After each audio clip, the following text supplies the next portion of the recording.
when there's so much uncertainty, when there's so much change, and particularly when you're trying to plan for the future, when you don't even, you think about what's going on in retail at the moment. Well, for all of us, we don't know whether the virus is going to go away or how long it's going to stay, or we just don't know how that's going to impact us.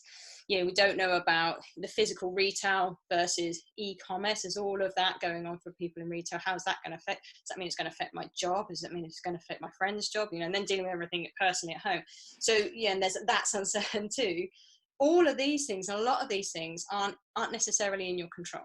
And actually you might get a handle on what happens tomorrow, but week or month or year, this time next year, who knows, so who knows where we're going to be. There's so much things that are going to change and be out of control.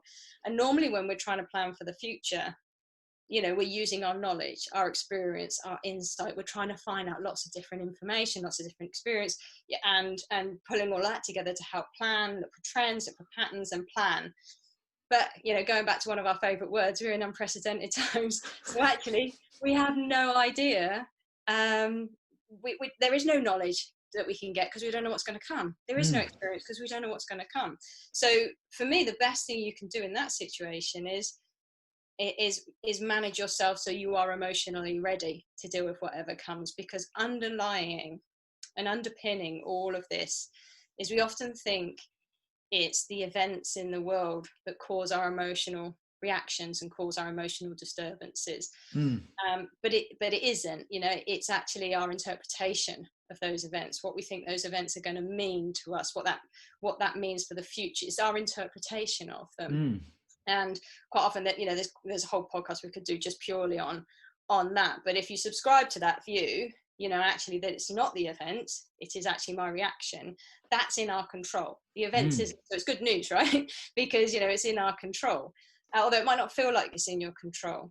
But there's a really lovely little bit of science, which I think we talked about previously as well, Ollie, on the last podcast we recorded together.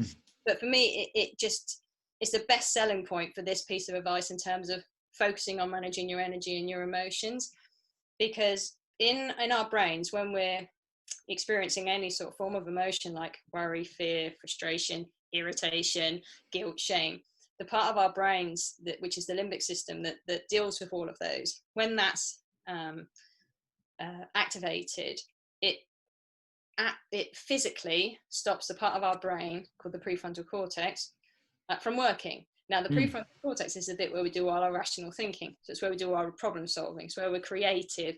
It's where we enable ourselves to be most productive and can put things in perspective, can do future broader thinking. I mean, it takes more energy in our brains to do future thinking.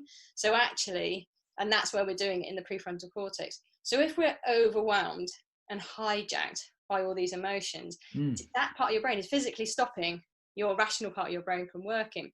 So if you're in an emotionally hijacked state because you're so worried, or because you've been guilty, or because you're sad because you've lost a load of things, or because you're angry because someone's taken stuff away, whatever comes tomorrow, you're not going to be able to deal with very well. Because actually when you're in that threat state, you're going to see more threats and you're not going to be able to think clearly about it. So for me, the best thing that you can do, and the only thing that's purely in your control when it's uncertain, is you.